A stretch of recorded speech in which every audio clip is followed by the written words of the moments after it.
Jeff, this is absolutely an awful story. 52-year-old Nancy Burgess-Dismuke killed yesterday by her own two dogs. You can see right here where those dogs were kept back there in the dog kennel in her backyard.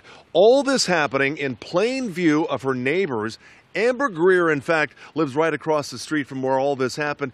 Amber, if you'll step over here, you heard screams. That's how you were first clued in. Screams. Help! Somebody help me! They're attacking me! That's all she kept saying. That's all she kept saying. You looked over and I looked over and she was sitting right there on that top step. It's only two. And one dog was on one arm eating it. The other dog was on her other arm eating it. A couple of men ran over and tried to help her. Couple of men ran over. One grabbed an axe. The other grabbed some type of wood, long wood thing, and they went to hit the dogs repeatedly, but it wasn't easy. Oh, it wasn't easy. They wasn't laying down at all, so they kept hitting them. Well, nobody got off of her. So then one of them with the axe, Denzel with the axe, he hit the dog on the back.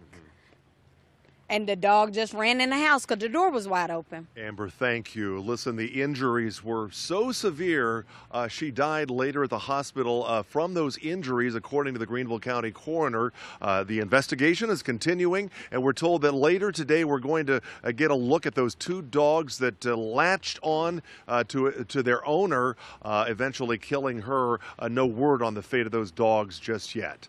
Tim Waller, WYFF News 4, live in Greenville County.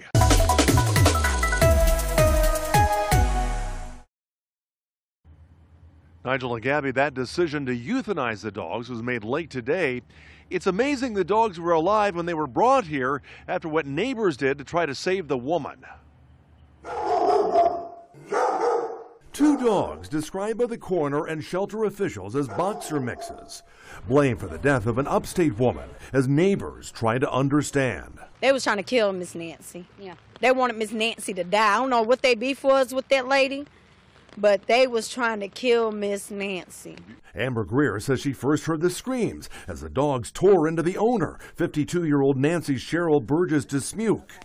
One on one arm, one on the other arm. One neighbor picked up an axe and started whacking the dog to try to free the woman. Grabbed the axe, it was the only thing I could find, and then, like I said, I went in. It was almost like the dogs didn't feel it at all. I mean, he grabbed the axe, I grabbed the dry shelf, and we just beat the dog off of him. William Long says the dogs appeared to be possessed and continued to lunge at the owner, who was described as a very small woman. Remind you, Nancy is what, maybe 80 pounds. Maybe. She's tiny. She's tinier than her. Neighbors say the woman often played with her dogs, allowing them to gnaw on her arms. That was the case again on Thursday, when neighbors say something went terribly wrong. Today, an autopsy was performed on the victim, but the official cause of death is still pending further study and test results. Tim Waller, WYFF News 4, live in Greenville.